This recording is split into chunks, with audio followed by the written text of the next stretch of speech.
Hello विवेन, welcome back to my channel friends. आज हम क्लास 11 फिजिक्स का पहला चैप्टर स्टार्ट कर रहे हैं। इस चैप्टर का नाम है मोशन इन स्ट्रेट लाइन और इस चैप्टर का सबसे पहला कंसेप्ट है distance versus displacement. JEE NEET UP board और सीबीएसई में ये कंसेप्ट हर साल पूछा जाता है, इसलिए इसे बहुत ध्यान से समझिए। सबसे पहले बात करते हैं डिस्टेंस की। देखिए, डिस्टेंस का मतलब होता है ऑब्जेक्ट ने टोटल पाथ कितना ट्रेवल किया, means total path length travelled by an object. ठीक है। अब डायग्राम के थ्रू उसको समझते हैं। सपोज करिए यहाँ पर कोई स्टूडेंट है, वो ए पॉइंट से बी पॉइंट तक जाता है, लेकिन वो सिंपल पाथ को फॉलो ना करके वो एक कर्व लाइन को फॉलो कर रहा है। ठीक है। तो स्टूडेंट ने जितना पूरा कर्व पाथ फॉलो किया है, इसी पाथ की जो लेंथ है उसी को डिस्टेंस बोलेंगे। ठीक है। अब बात करते हैं इसकी प्रॉपर्टी की। देखिए, डिस्टेंस की प्रॉपर्टी की बात करूं तो डिस्टेंस कैसी है? डिस्टेंस एक स्केलर क्वांटिटी है। ठीक है। स्केलर का मतलब क्या हुआ? इसमें केवल मैग्नीट्यूड ही होगा, डायरेक्शन की जरूरत नहीं है। दूसरा क्या है? इसकी ऐसा यूनिट क्या होती है? मीटर होती है। और डिस्टेंस हमेशा या तो पॉजिटिव होगी या फिर जीरो होगी। डिस्टेंस कभी भी निगेटिव नहीं होती है। अब बात करते हैं डिफरेंस की। देखिए, डिस्टेंस कैसी क्वांटिटी है? डिस्टेंस एक स्केलर क्वांटिटी है, लेकिन डिस्प्लेसमेंट कैसी है? डिस्प्लेसमेंट एक वेक्टर क्वांटिटी है।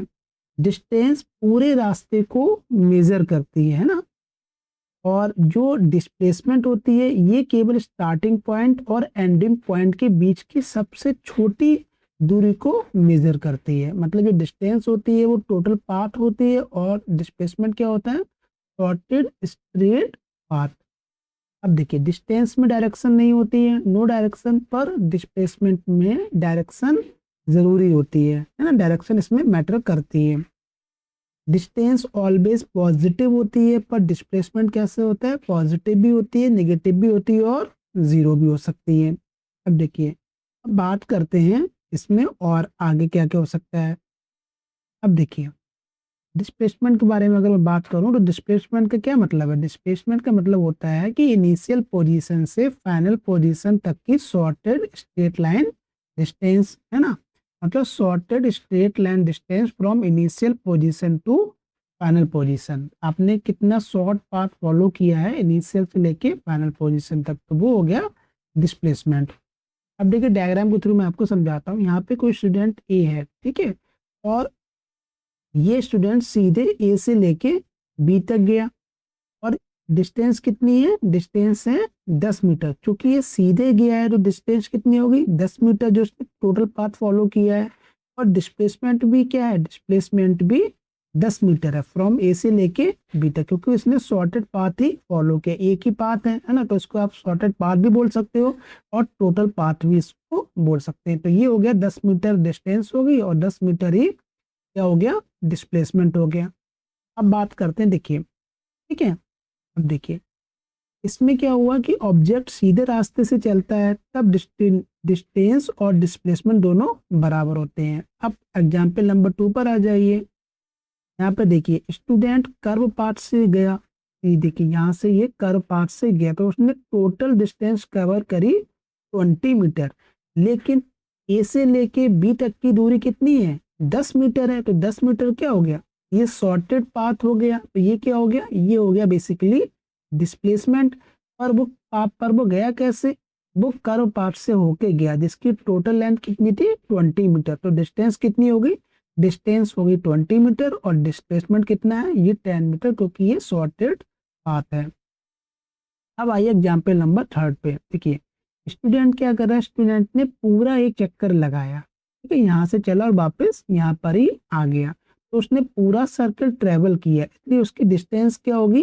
सर्कल की सरकमफेरेंस, है ना। डिस्टेंस क्या होगी? सर्कल सर्कल की सरकमफेरेंस। अब बात करते हैं, लेकिन उसकी स्टार्टिंग पोजीशन और एंडिंग पोजीशन क्या है? सेम है, क्योंकि अगर वो यहाँ से चला और वापस कहाँ आ गया? वापस वो इसी पॉइंट पर आ गया, तो उसका डिस्प्लेसमेंट क्या हुआ? उसका डिस्प्लेसमेंट हुआ जीरो। ठीक है। आई होप आपको समझ में आया होगा, क्योंकि डिस्प्लेसमेंट में क्या होगा? वो जहाँ से चला वहीं पे वापस आ गया, तो डिस्प्लेसमेंट क्या हो गया? जीरो हो गया। मान लीजिए कि मैं अपने घर से मार्केट जाता हूँ, मार्केट 500 मीटर दूर है, ठीक है, और फिर मैं वापस घर आ जाता हूँ, तो मैंने कुल कितना रास्ता तय किया? तो देखिए 500 प्लस 500 कितना हो जाएगा? 1000 मीटर। 500 में गया और 500 में वापस आया, तो मैंने कितना टोटल पार्ट ट्रेवल किया? 1000 मीटर। तो ये क्या हो गई? ये हो गई डिस्टेंस। लेकिन मैं जहां से चला था वहीं वापस आ गया, तो मेरा डिस्प्लेसमेंट कितना हो गया? डिस्प्लेसमेंट हो गया 0 मीटर। ठीक है, समझ में आया आपको? आप ए पॉइंट से स्टार्ट किए चलना, बी पॉइंट तक पहुंचे, डिस्टेंस कितनी थी? 500 मीटर। 500 मीटर में गया, 500 मीटर में वापस आया, तो टोटल डिस्टेंस कितनी हो गई? टोटल डिस्टेंस हो गई 1000 मीटर। ठीक है, लेकिन मैं मैं ए पॉइंट से चला था और ए पॉइंट में ही वापस आ गया, तो मेरा डिस्प्लेसमेंट क्या हो गया?